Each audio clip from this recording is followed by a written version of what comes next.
Good morning. I'm Tyler McClendon, and this is one of our first of our podcast series that we're doing with Dentist on Demand called A Day in the Life. So welcome. We have a lovely guest with us today. I'm Tyler McClendon. This is Marc Wagner, and we are very lucky to have with us the talented Stanley Yee from Crown Dental Studio. Good morning.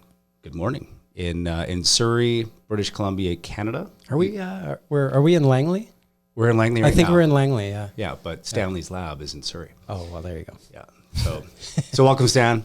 Today we want to talk a little bit about a day in the life of Stanley Yee. We want to talk a little bit about Crown Dental Studio, and really just sort of like dentistry is changing at breakneck speed. Yeah. And we want to learn a little bit more about that, and really sort of as a lab owner, what you're seeing out there. So, yeah, if we want to jump right into it. Sure, sounds good. Let's start with, tell us about Crown Dental Studio. How did it come to be? What's that story? So Crown Dental, it was established by my father in 1986. I remember that year because that was when Vancouver had its expo. That's when we built our SkyTrain. So we've been there since 1986. My father is, I would say, 90% retired. So I effectively manage the operations.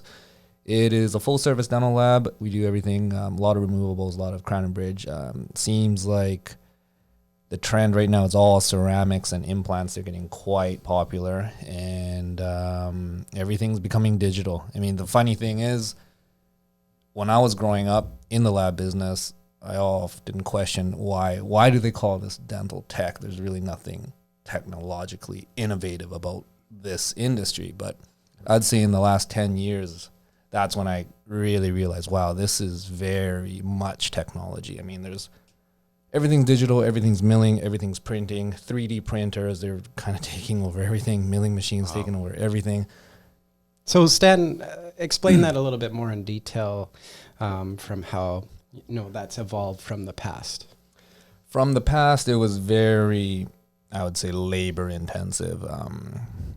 To do the volume that I'm doing right now, if I were to just rely on human capital, human labor, I'd probably need a staff of 40 to do the volume that I'm doing. But with milling machines, with printers, with intraoral scanners that a lot of dentists are having right now, it really streamlines the workflow. And you get a lot of dental reps coming in saying, "Hey, it's not going to take away jobs. These milling machines, you don't have to fire your guys." And yes, I mean, I haven't had to lay off anybody. That's good.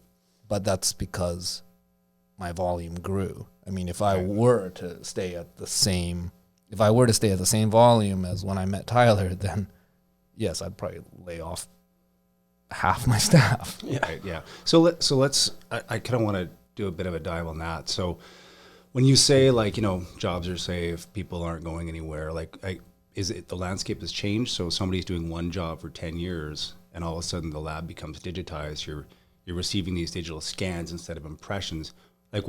How does their role change?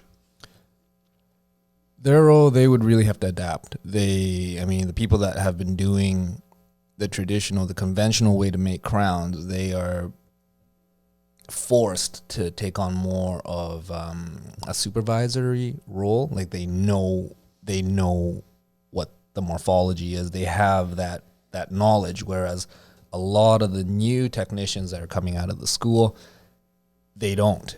And they need that supervision from the old school guys. So right, it is...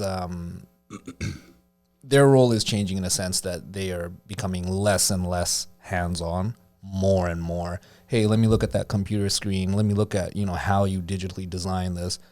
And then they kind of just check off on that. Right. They know the anatomy. They know what it's supposed to look like. Mm-hmm. Finished product. Exactly. Yeah. So it's not like their role is diminished. I would say arguably people that do have the knowledge, people that went to school for it, they're actually serving a more important purpose. Okay. Yeah. Because they're more into the quality control part of it. Right. Rather than, hey, let's wax this up, invest it, cast it, fit it. Right. Type thing.